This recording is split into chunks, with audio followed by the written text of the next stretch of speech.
Hoy 11 de diciembre estamos celebrando la fiesta de esta Carmelita descalza, Santa Maravillas de Jesús. Muy amados hermanos, como decía, hoy a la vez que celebramos la fiesta del Papa San Dámaso, también celebramos a Maravillas de Jesús, esta Santa Carmelita que fue beatificada en 1998 por Juan Pablo II y por este mismo canonizada en el 2003. Es una mujer, una de las últimas santas, por decirlo así, del siglo pasado. Pero ¿quién es Maravilla de Jesús y por qué es tan importante? Lo vamos a hacer en esta imagen, delante de la imagen de la Santísima Virgen del Carmen de nuestra parroquia del Santísimo Cristo de la Esperanza de los Frailes Carmelitas de Madrid. ¿Y por qué esta literatura tan bonita? Porque ella fue una carmelita apasionada, fue una carmelita que amó su vocación al Carmelo, nunca mejor dicho, con todas sus fuerzas, recursos, vida y con más allá que la pobreza de la orden. Maravillas de Jesús nace el 4 de noviembre de 1891 de una familia acomodada. Su padre era Luis Pidal y su madre Cristina Chico. Eran este matrimonio embajadores de España ante la Santa Sede. A los 4 años sus padres van a Roma a cumplir sus deberes y se queda con su abuela paterna, doña Patricia Muñoz. Esta mujer devota, una mujer piadosa y una mujer que va a renunciar un poco a la vida social y va a vivir en una pobreza particular en pleno barrio de Salamanca.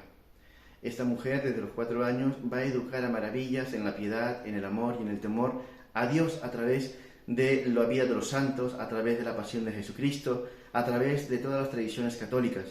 Doña Pilar iba a visitar a muchos monasterios de los cuales ella era benefactora, clarisas, dominicas, agustinas, y siempre llevaba a su nieta. Y Maravillas desde siempre se va a sentir atraída por esa vida de las monjas. A través de los locutorios vislumbraba un poco la vida de estas mujeres. Y desde los 5 o 6 años, en una hacienda que tiene su abuela en Bullas, ella va a hacer un pequeño voto de virginidad y se va a ofrecer esposa a Jesucristo, con esa sencillez y esa inocencia de las niñas, pues ella sabía lo que quería. Pero se podría decir que es una niña y que no tiene conocimiento o no tiene conciencia de lo que hace. Y no va a ser hasta cumplir los 18 años cuando empiece el Señor a probar y a pedirle pruebas de este amor. A los 18 años, según la costumbre de su época y de su linaje, Maravillas tenía que ser presentada en sociedad, la puesta de largo que se llama, y por obediencia cumple esta tradición. Se presenta ante la sociedad madrileña, pero con un gran dolor, puesto siente que está siendo vista por tantos y solamente quiere ser vista por Dios. Pero obedece. He ahí las primeras pruebas que el Señor le va dando. De los 18 años hasta los 27 años, le pide a su director espiritual entrar en religión, en un convento. Y este le dice que no era el momento, que no era el tiempo, y le pone 1000 excusas. A los 27 años muere su padre, y a los pocos meses su abuela. Su casa se queda prácticamente sola y el Señor la va desligando de los consuelos familiares. Cuando tiene 27 años, le vuelve a pedir a su director espiritual que entre en religión, que le dé el permiso, y este le dice: tú entrarás de monja cuando tu madre te lo dé. Y ella pues se resignó, puesto si su madre se ha quedado viuda y sin su madre, y es la única que está en casa, pues no se lo dará. Bueno, tenemos ya la empresa perdida.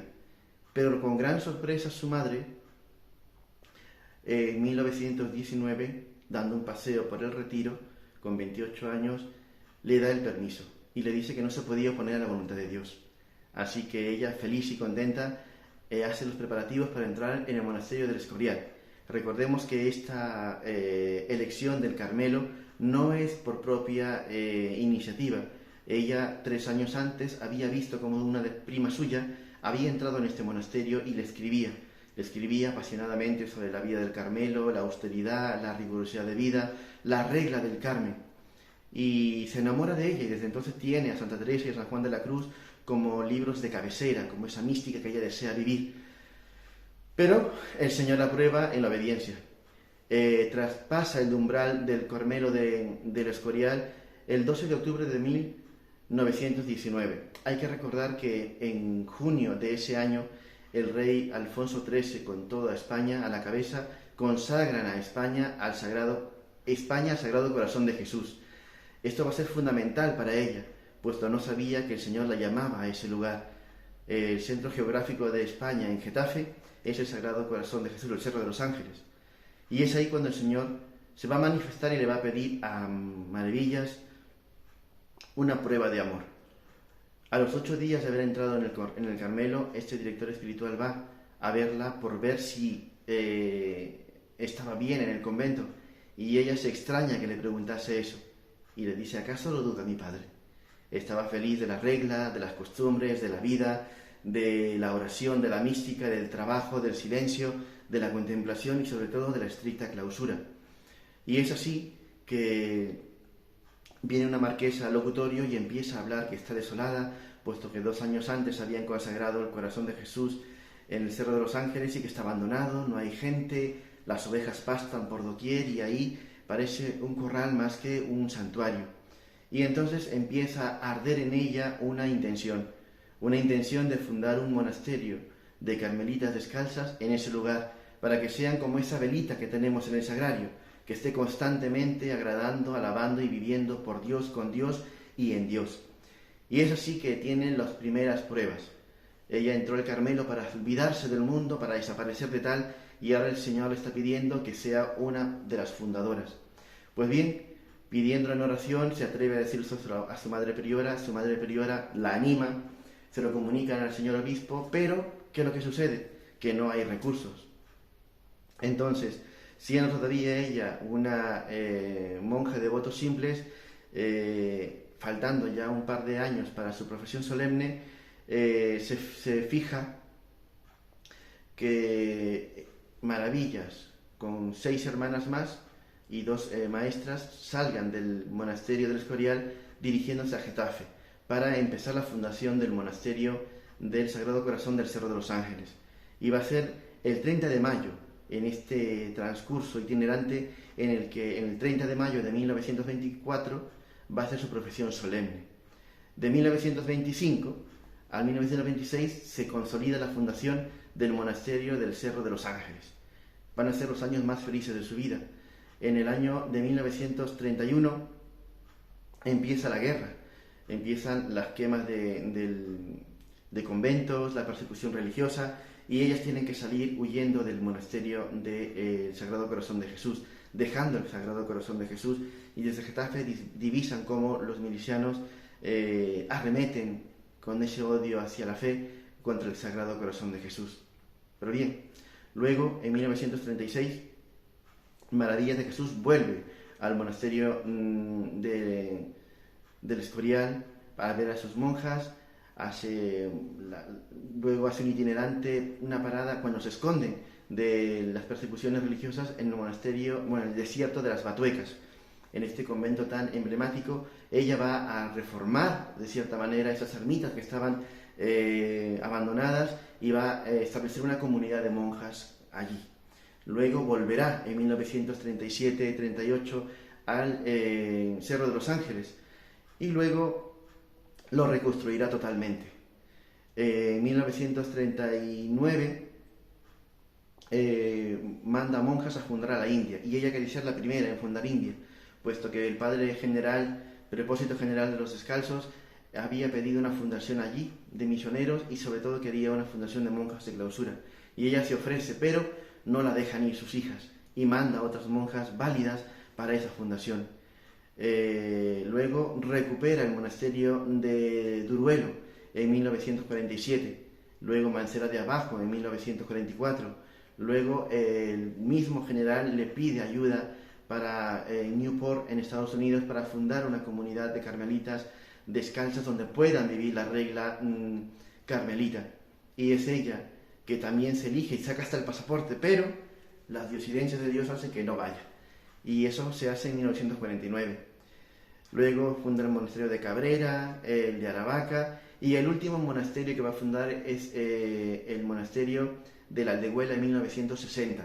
Este último que funda y donde ella va a morir es el que tiene prácticamente un legado espiritual muy grande, puesto que la Madre Maravillas hacía en secreto la caridad, es decir, Ella vivía la pobreza de la orden, pero distribuía todos los recursos que le daba a la gente, sus amigos, sus benefactores y muchísima gente anónima, tanto para la fundación de esos monasterios como para la ayuda en caridad, es decir, a escuelas de niños pobres, asilos, para mujeres sin ningún tipo de educación, algunas parroquias, pero todo en secreto. Y lo más importante, que a pesar de esta actividad frenética, Maravillas va a tener consolidada a todas estas monjas de donde iba siendo fundadora y donde se iba prontamente, puesto no quería ser ella la que impusiera su criterio. Y ella ahí cuando se parece mucho a la personalidad de Teresa de Jesús. Esta mujer, tanto una como otra, no quisieron ser ni fundadoras ni andariegas, pero la voluntad de Dios las llevó por ahí.